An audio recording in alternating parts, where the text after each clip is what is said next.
Baik, selamat sore. Ya, Om Swastiastu. Assalamualaikum warahmatullahi wabarakatuh. Salam, namo buddhaya, salam sejahtera kita semua, salam kebajikan, rahayu, rahayu, rahayu, dan salam harmoni.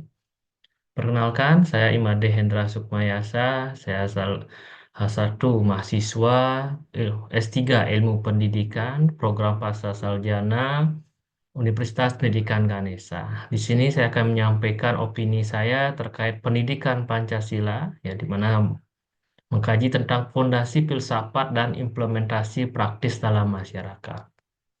Pendidikan Pancasila tentunya kita semua sudah memahami bahwa Pancasila merupakan dasar negara kita, di mana dasar negara kita ini memiliki 5 sila Pancasila, di mana kelima sila ini tidak pernah berdiri sendiri, melainkan saling melengkapi untuk menciptakan harmoni dalam kehidupan masyarakat.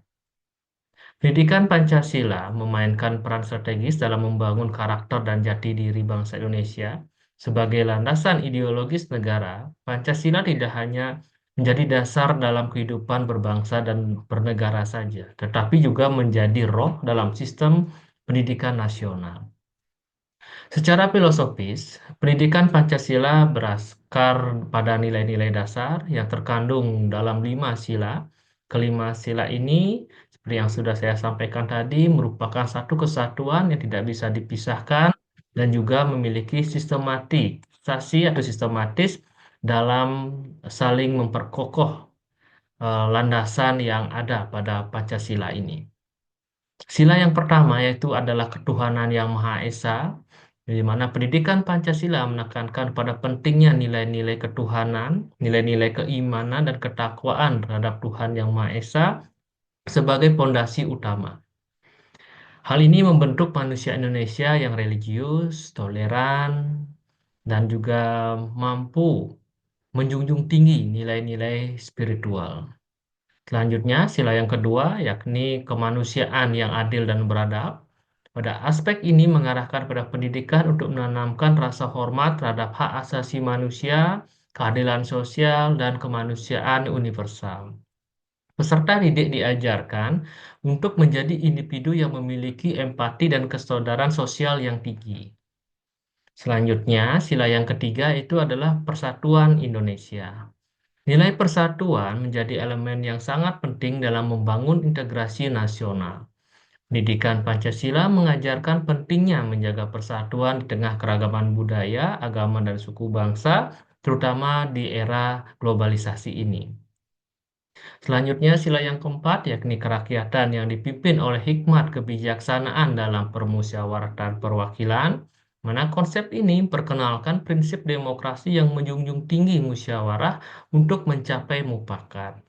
Nilai ini mendorong pengembangan keterampilan dialogis dan pengambilan keputusan yang bijaksana. Selanjutnya, sila yang terakhir, sila yang kelima, itu adalah keadilan sosial bagi seluruh rakyat Indonesia.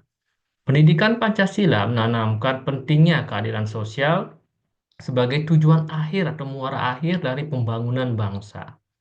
Hal ini mencakup pengentasan kemiskinan, pemerataan pendidikan, dan pemberdayaan masyarakat. Secara keseluruhan, filsafat pendidikan Pancasila bertujuan untuk menciptakan manusia Indonesia yang seimbang antara aspek intelektual, moral, dan spiritual sehingga mampu menghadapi tantangan lokal dan global dengan bijaksana. Implementasi pendidikan Pancasila tidak hanya dilakukan di ruang kelas saja, tetapi juga dapat dilakukan melalui berbagai aktivitas sosial dan kebijakan pendidikan.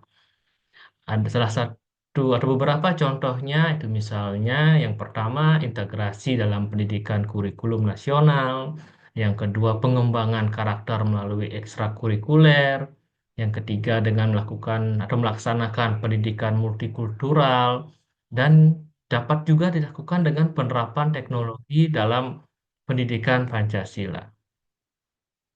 Meskipun memiliki landasan yang kuat, implementasi pendidikan Pancasila tidak terlepas dari berbagai tantangan. Sistem pendidikan yang semakin komersial seringkali mengesampingkan nilai-nilai moral dan etika yang terkandung dalam Pancasila. Fokus pada aspek akademik dan materialisme dapat mengurangi ruang bagi pengajaran nilai-nilai Pancasila. Kemudian hal itu akan menyebabkan munculnya gerakan radikal dan intoleran menjadi ancaman serius bagi pendidikan Pancasila. Fenomena ini menunjukkan bahwa penguatan nilai-nilai kebinekaan dan toleransi masih menjadi pekerjaan rumah yang besar. Selain itu, ketimpangan akses pendidikan di berbagai daerah, terutama di daerah-daerah yang terpencil, membuat implementasi pendidikan Pancasila ini kurang merata. Hal ini berpotensi menciptakan kesenjangan dalam pemahaman dan penghayatan nilai-nilai Pancasila itu sendiri. Adaptasi di era globalisasi ini juga membawa tantangan baru, seperti dominasi budaya asing dan individualisme. Pendidikan Pancasila harus mampu beradaptasi dengan realitas ini, tanpa kehilangan esensi dari nilai-nilai lokal yang sudah dikandung atau diusungnya. Padahal pendidikan Pancasila ini merupakan sebuah pendidikan yang tetap relevan di era modern, terutama dalam menghadapi tantangan global yang kompleks. Nilai-nilai Pancasila seperti keadilan sosial, kemanusiaan, persatuan, dapat menjadi pedoman yang menyelesaikan berbagai permasalahan atau persoalan kontemporer yang ada pada kehidupan atau di era modern ini. Selain itu, pendidikan Pancasila juga berperan dalam membentuk generasi muda yang tidak hanya cerdas secara intelektual, tetapi juga memiliki integritas, memiliki moral dan komitmen yang tinggi terhadap pembangunan bangsa. Pendidikan Pancasila tidak hanya menjadi alat untuk pertahankan identitas nasional, tetapi juga menjadi modal untuk bersaing di kancah internasional.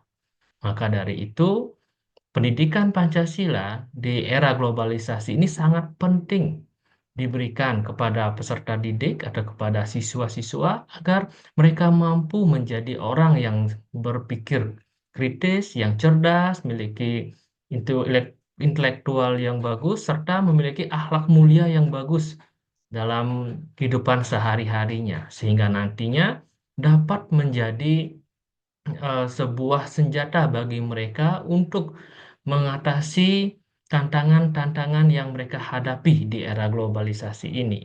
Sehingga nantinya akan dapat eh, mencapai visi Indonesia, yaitu menjadi Indonesia unggul dan atau Indonesia emas tahun 2045. Baik, demikian penyampaian opini saya. Mohon maaf apabila ada hal-hal yang kurang berkenan dari penyampaian saya. Saya akhiri dengan maturkan para Santi. Om Santi Santi Santi Om.